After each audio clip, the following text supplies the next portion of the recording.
Going in to watch Malignant at the cinema, I had absolutely no idea what I was about to watch. The reviews were all over the place, the trailer was kind of vague enough that you didn't get too much of an idea. And honestly, in retrospect, I have to say this was the best way to go about watching it. So much gets thrown at you in that 111 minutes or so runtime that I don't think my brain could have processed much more had I had anything going on in there when I'd gone into the movie. Chances are, if you're engaged in the horror community at all, you've seen a lot of discourse around this movie and probably have some pretty strong opinions about it yourself. Well, I'm here to give you some more opinions. Before we carry on though, here's a warning that this video is going to be packed full of spoilers, so please proceed with caution. Anyway, let's get into it. If you're not sure about the movie's plot for any reason, then I'll give you a quick summary now. It follows a woman, Madison, who finds herself suddenly able to watch through some sort of psychic link as a bloke named Gabriel carries out a series of murders. She knows that she was somehow linked to Gabriel in childhood, but she doesn't remember how. Now, there's no point starting reviews with full negatives because otherwise it just sort of taints your view of the rest of the things, even if we do go on to say positive things, so let's start with the positive. For most cinemagoers, including myself, there's absolutely no way that you're going to guess the big twist. There's a lot to be said for a film these days that can absolutely blindside you. Some of the very best bits of cinema, both horror and otherwise, get a huge bit of their cred for pulling off a good twist. It just kind of embodies the cinema experience, being able to sit there in a big dark room with 50 strangers all gasping at the exact same moment and going, no way did that just happen. And for all this movie's downfalls, which, trust me, there's quite a few, this twist was actually nothing short of genius. This being said, because of Wan's strong knowledge and appreciation of horror from eras gone by, we could start guessing in the right direction at least, meaning that his love letter to horror pastiche clearly came through. In relation to the twist specifically, which I'm just going to say, I've warned you for spoilers, here's another warning. The twist is that the murders are being carried out by Madison's parasitic twin that lives in the back of her head. Wan put in the work seeding this so that even if it was a certified shocker, it wasn't disconnected or unbelievable. Evil twins and psychotic siblings are one of horror's most beloved antagonist-protagonist pairings. We've got certified classics like Basket Case, The Dark Half, Happy Birthday to Me, and about a million more. So as soon as we found out that Madison had a brother, we sort of guessed what direction this movie was going in. Like, don't get me wrong, we didn't guess exactly where it was going, but we got on the right track. This is another thing that made this film a really strong offering to modern horror. It was packed with homages and references, and it made it really clear that Wan has a love for this genre and his craft. One of the most noticeable aspects of the film's aesthetic is the giallo-inspired thread woven into it. The giallo look found its way into cinemas when Italian murder mystery paperbacks, always with yellow covers, hence giallo meaning yellow, gave way to a proto-slasher subgenre, heavy on the mystery, the twists, and the bloodshed. There are a number of visual references made to giallo classics. Terror at the Opera is all over Gabriel's choice to make Madison a helpless witness to his killings. Even closer to this is Lucio Fulci's 7 Black Notes, in which a woman literally witnesses murders through psychic visions. Now that all sounds pretty familiar, doesn't it? Gabriel as a villain is steeped in horror cliché in the best way too. From his giallo-inspired black gloves and leather coat get-up to his hair-obscured face, which gives a clear nod to the J-horror craze of yesteryear. Even the very thing that makes Gabriel a unique and unpredictable villain has been previously seen in the greats, with his gruesome face emerging from the back of Madison's skull, an unignorable parallel to the 1993 Stephen King adaptation The Dark Half. I could go on for hours listing all the references and the similarities, but I think the most important thing at this point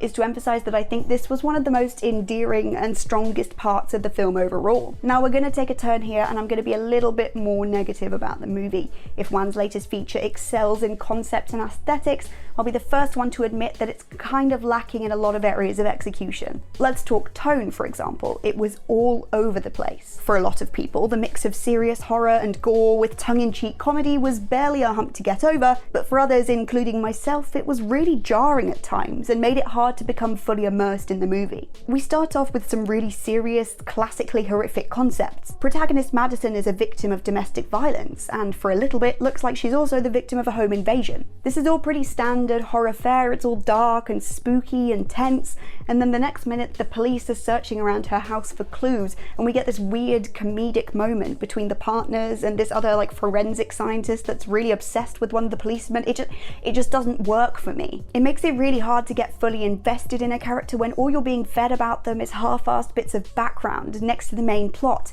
especially when it's so discordant with the main story. Do I care about Detective Shaw's blooming romance with his colleague or with Madison's sister? No. Not even a little bit, so why are we wasting runtime on them? With an ensemble-esque cast like this, it's to be expected that there would be some kind of side plot. However, the cop's story was so unrelated and pointless that it did absolutely nothing for me but detract from the main events. It also sort of made the characters less likable. When you're trying to humanize them and have a joke around, at least try to make it fit into the more serious tone. Otherwise, they just come across as vapid and super irritating. The thing is, I know that I'm actually meant to like Shaw and his partner and that weird girl that's obsessed with them, and the actors were pretty good, like they played the parts well, but I just found that every time they were interacting, I was just kind of cringing. Really, this all boils down to the terrible script. For what was an excellent concept, the script was the real killer here. Some bits of it were so unbelievably bad that I heard audible chuckles in the cinema, and this wasn't at the bits that were meant to be funny. The film is, of course, meant to pay homage to lots of horror cliches, but the script took cliche to a whole different level. It got to the point sometimes where there wasn't homage, there was just crap B-movie writing. Having a character in what's meant to be a really emotional ending moment unironically do a little speech about what she's been looking for has been right in front of her all along is absolutely criminal. It's frankly unhinged to think that that would land well, especially when delivered by Hollywood's most wooden leading lady, Annabelle Wallis. Aside from the horrible scripting, the film was done dirty by its own runtime. I'm a strong believer that most stories can be told in 90 minutes, and this one just didn't need to go on for 110. At times it felt like the scenes were being added in or extended just to pad runtime, like having Madison's sister travel all the way to the abandoned hospital just to pick up a box and return home. In its runtime, it should have been able to flesh out parts of the story that felt like they got lost along the way, but instead a lot of it just felt like dead air. We never found out more about the time the twins spent at the hospital and what kind of tests they were subject to. We opened the film focusing on the horrible trauma that is losing your baby, only to have that almost immediately just disregarded and then explained away later in one line about Gabriel eating the babies in utero. That definitely hit a raw note with some people who are sick of seeing feminine trauma being used as a plot device. And whilst it's nowhere near as egregious as some of the other trauma porn we see in horror, I have to say I do kind of sympathize with them.